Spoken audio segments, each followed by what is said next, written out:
One last thing po. Yung ano, may shinare kasi ako yung ano, yung parang nakita ko lang din sa Facebook, yung isang parang isang exorcism na ginawa doon sa ano, sa Lindogon, Berinan Simala sa Cebu. Kasi nag-mention din kayo yung parang last week ata, may question din ata sa Simala. Pero weird lang yung parang pagka ano nila, yung parang sa exorcism na ginawa nila kasi everybody was holding up their hands, yung parang mga group ata yun ng Marian devotion. Tapos may isa pang babae doon na hawak-hawak niya. Hindi ko lang ma-sure kung ano yung medal yung hawak-hawak niya. Kahit andun na yung, hindi naman pare yung andun, monghe yung andun eh.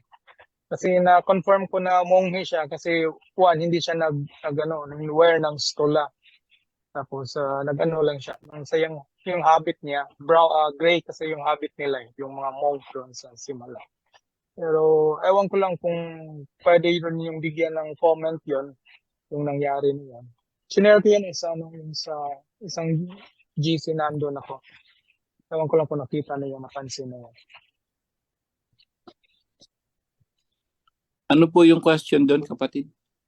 Yung manner of the exorcism kasi po, nangyari kasi yun sa church eh. Parang hindi ko lang nakita kung after the mass or during the mass. So may isang babae doon na parang nag-react siya. Yung nag-react siya during sa kanta nila na Salve Regina. So ang ginawa, yung mga devotees ni Mama Mary, marami sila eh. They lay up their hands sa parang sa naposes. Tapos maya-maya lumapit yung monghe, yung monk. Tapos nagdala siya ng cross, tapos nagano siya ng prayer. Pero may isa namang matanda na may dala-dala siyang medal. Ano siya eh, talagang lay siya eh. May dala-dala siyang medal. Parang while ang priest, hinahawakan yung cross, tapos dinidikit yung cross doon sa ulo ng supposedly victim. Yung isa namang matanda, nag-ano naman siya, may medal din siyang sarili din niyang dinidikit doon sa victim. So, ano ba yung parang pinakaano doon? Ewan ko lang kung ano ba yung protocol doon or something. Okay, Bro Jando, ano ba talaga yung protocol doon? Ang dami yatang nag-pray over doon or daming nakialam doon sa possess, Bro Jando? Yes, Ang dami nakialam daw. So ano ba talaga ang tama doon? Saan nangyari yun, bro? Saan nangyari yun? Dito sa Cebu, bro, yung sa Simala, sa Ay, Bili ng Simala. Lindogon. So, may naposes tapos marami nakialam. Yes po. Bawal yun. Basta dalawa kasi yung naposes. Yung isa lang yung nakialam naposes. doon. Oo, yung alam ko nga, di ba, yung sabi nyo nga, pag mayroong ganon, dinadala nyo sa room. Sa room dahil pag marami yung tao nakikialam, mas lalong lumalakas sila dahil nasa palibot yung mga tao na hindi nakapagkumpisal. At saka the more na tinitingnan sila, the more silang nagpapakitang gilas. Kaya nga tinatago yan talaga eh. Dapat tinatago yan sa isang room kung saan ang nasa loob yung deliverance minister, yung exorcist, at saka yung mga prayer warrior. Para hindi makapagpakitang gilas. Actually, yung parang nakita ko rin dun sa mga monk kasi hindi nga sila pare yung mga monghe. Kasi ang isip ko parang hindi sila train eh. Kasi andun lang mismo eh hindi nila kinuha yung victim. Hindi pwede yung ganun na pag may nagaganyan eh nanonood lang, syempre tutulong. Pero yung sasagip doon, yung deliverance minister na appointed by the church o di kaya yung exorcist sa Simala, tingin ko walang exorcist sa Simala eh. Wala nga silang walang regular na priest sila doon naka-assign, mga monghe lang yung tsaka yung yun. So hindi tama yun, bro. Hindi tama yung ginagawa ng sa ganito sa amin. Minsan meron kaming kaso. Yung isa natuturo pa lang ako about spiritual catechism. Nag-react na. Pag-react ng isa, mga ilang minuto lang, yung sa kabila nag-react na naman uli. So, dalawa kami deliverance doon, si Melchor Villacorta, ako naman sa kabila. Okay na to dito, okay na, nagkalma na. Ito naman ako uli. Hindi pa ako natatapos, nag-react na naman uli yung kay Melchor. di nagano naman siya, dito naman yung kumalma niya sa akin.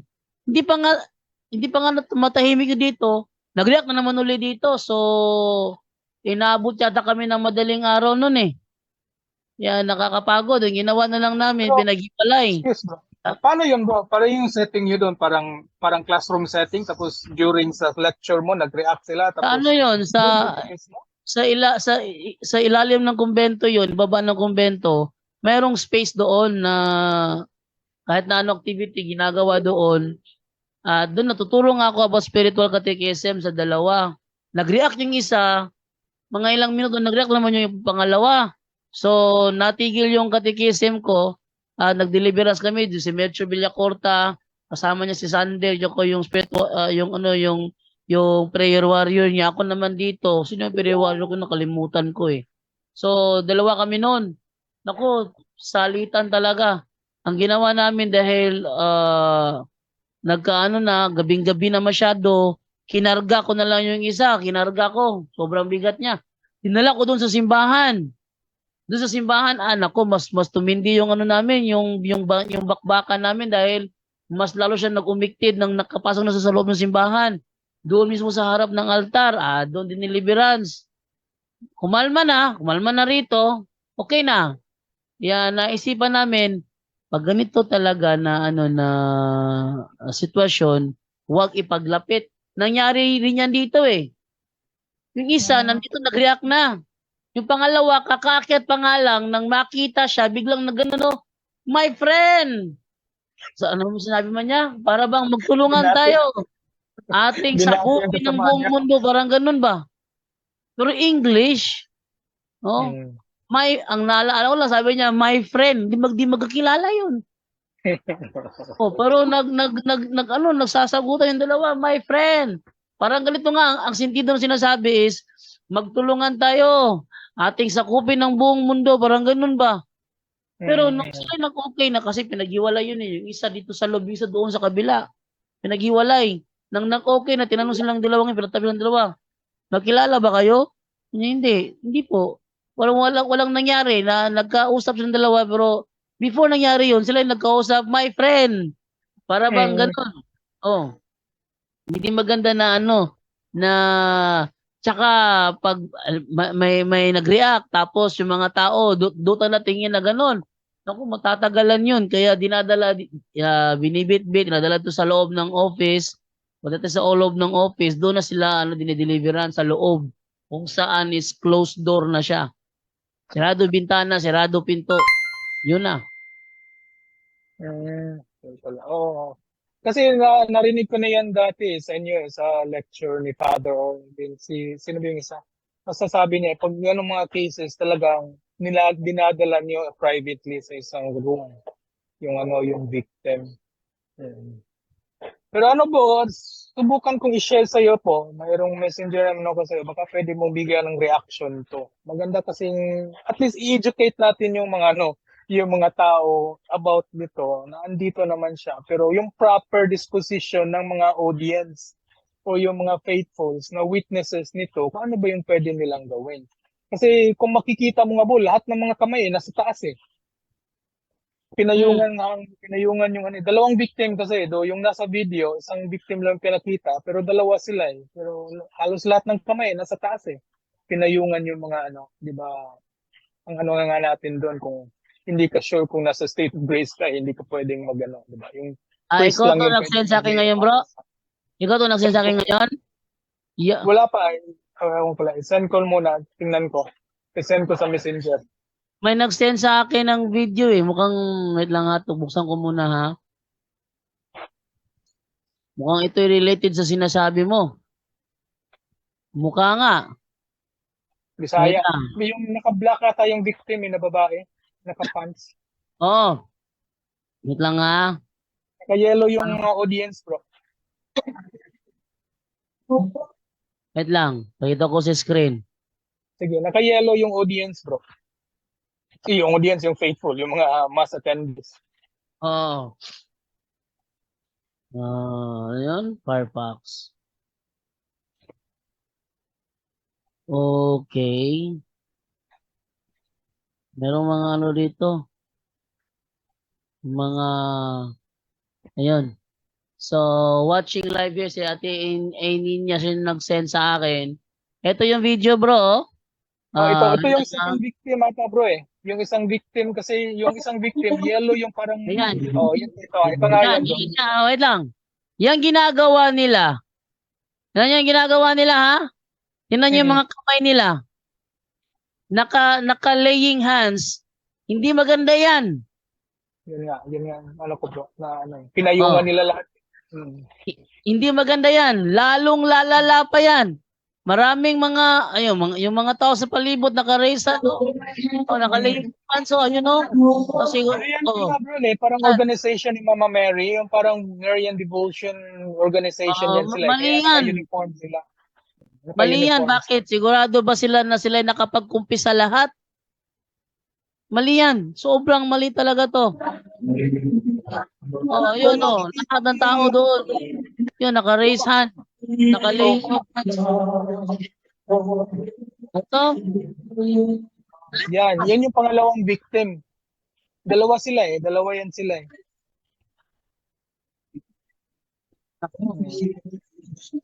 Sobrang mali ito. Sana nandun si Brother Wendell eh. Kaso nga lang, wala nga bro, maganda kasi para yung matanong.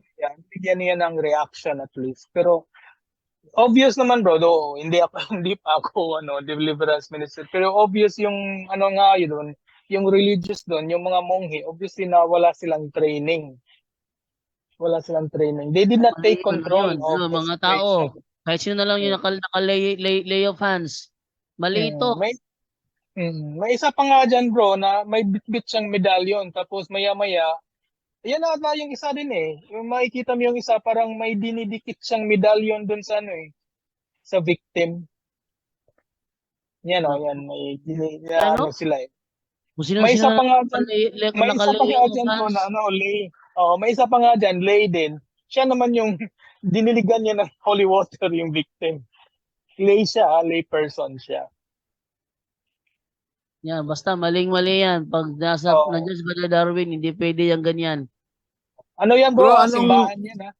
Bro, anong nangyari after that? Mayroon bang ending yan?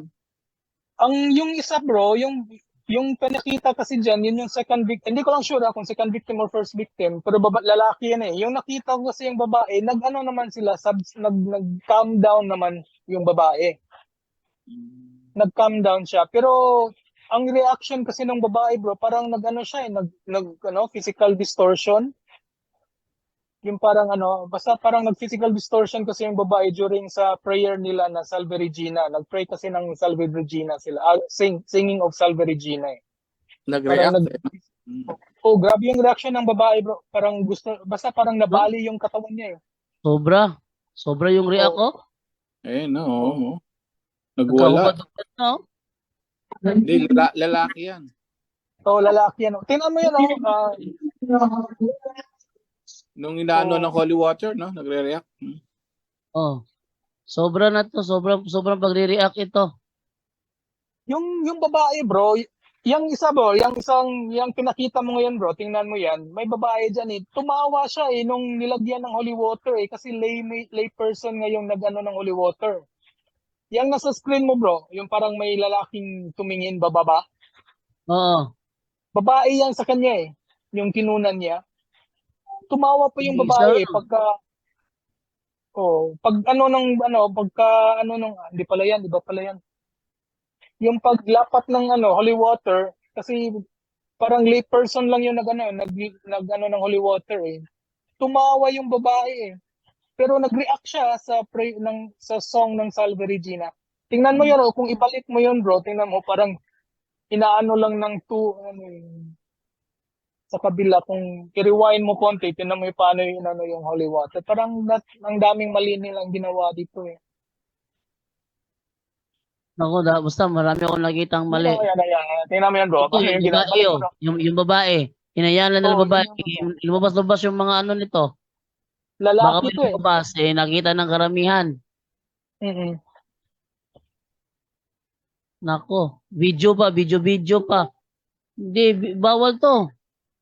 Ano yan bro, yung kalimitan dyan, yung dalawang kamay nakataas, yung isa naka-lay of hands, yung isa naka-video. Ay, mali, mali. Talaga Dami- sobrang mali. Sobra. Hindi ko masabi na ano, na tama talaga. Sobrang mali ito. Sobrang mali. Hmm. Tapos siguro mga later na yun yung parang after na in the middle doon, dumating na yung monghe. Nakaano kasi siya, yun nga, yung habit nila. Tapos yung black na, ano ba yung tawag doon? Tapos skull cap din siya ng black. Pero wala silang stola kasi nga hindi sila pare, monghe sila, di ba? So they are not allowed to wear the stole. So yun lang po. So maganda kasi yung marami na rin kasi akong natutunan diyan sa inyo eh. In fact, nung mayroon ding reaction, may isang case din kami dito sa Barile, mga estudyante naman. 13 yun eh, yung sa Patupat students. Nung pumunta ako doon, narinig ko kasi doon isa sa ano din na mas magandang mayroong konting dasal nung sa ano, yung kay Saint Benedict na song. Pinapatugtog ko yun sa ano ko eh, sa cellphone ko habang andun ako. Para in a way protected din ako. Kasi you will never know. Oo. Pero yun kasi, yung sa separate case naman, talagang yung pare in control eh. Kinuha yung mga victim one by one, pinasok dun sa kumbento, tapos one by one din pinasok sa kwarto, doon siya nag-exercise. Doon nagano yung pare. Pero dito pala talaga wala hindi na control ng mga monghe doon eh, yung situation. Tapos yun nga, yung halos lahat ng mga tao doon bro, yung isang video, nakataas yung kamay. Yung isa, lay of hands. Yung isa, nakabitbit ng cellphone. So, imagine nyo lang yun. Ang dami naka-video doon. Okay. At ito naman kay